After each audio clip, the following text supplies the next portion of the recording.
Sweet Apple is important to me and to Brightwater Homes. It's a culmination of a lot of things that we've talked about for many years, things we've applied in different parts to different neighborhoods, but in this neighborhood everything comes together. The great architecture, the sustainability, the connection to the outdoors. This place called Sweet Apple has an amazing amount of cultural and natural history that really made us fall in love with it and make us want to protect it, preserve it, embrace it, and make it a part of our story. Celestine Sibley is an icon of the Atlanta area and of Georgia and had a syndicated column nationally and was known for this area in particular. She wrote about this area quite a bit. Her cabin is just through the woods, a short distance from here. It still stands. And she even wrote a book called A Place Called Sweet Apple, which we've used as our inspiration in naming this area. This area has been called Sweet Apple by the few folks that have lived here for many, many generations. When we focus on the sustainability portion and we think about that, I look back to my long history in this business and really think of myself as an environmentalist first and as a home builder and developer second. And so to be able to combine those into one project has a deep meaning for me and to our whole team. We've decided to make Sweet Apple the first neighborhood in Georgia with solar standard on every home.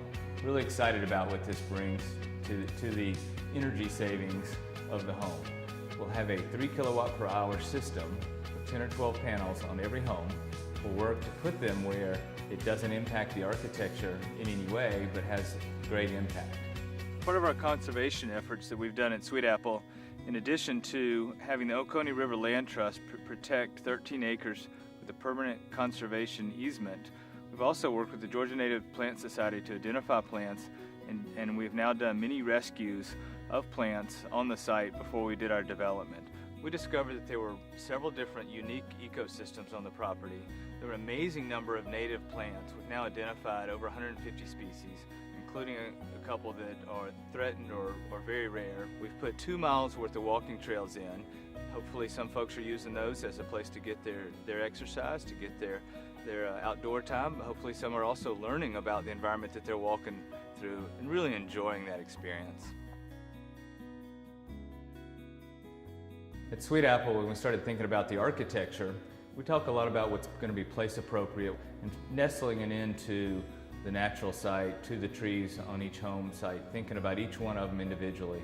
The architectural style and inspiration for Sweet Apple came out of a discussion about that particular site and the history of that site, and so we felt like it really wanted to have a vernacular that fit that history, right?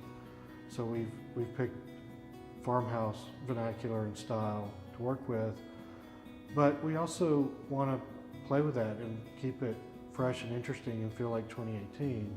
So we want to try to integrate that history with our current time and with what we're trying to do with this site and this place. We really think about the different spaces, how they connect to each other, how you're going to live in that space, how you're going to ride when you come home, come up the driveway and have your groceries in your hand and how are you going to get in the house, where are you going to set them down, what your kids are going to be doing, what your views are going to be, how the space feels. And a lot of times the architecture, if it's truly successful, is very simple and elegant and understated, and you're not even aware that it's shaping your experience in the house. Because if we get it right, it just feels right.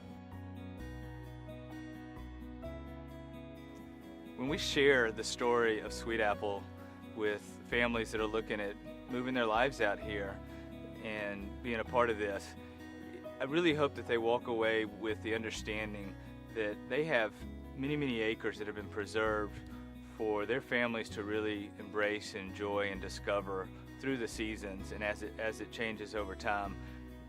Whether they're fishing in the pond, whether they're sitting around the fire pit, the community fire pit by the lake, whether they're walking the trails and discovering new plants and seeing the fox walk by, all those sorts of things, and enjoying that wildlife. I really hope they get that belongs to them, that belongs to people that have the chance for that experience.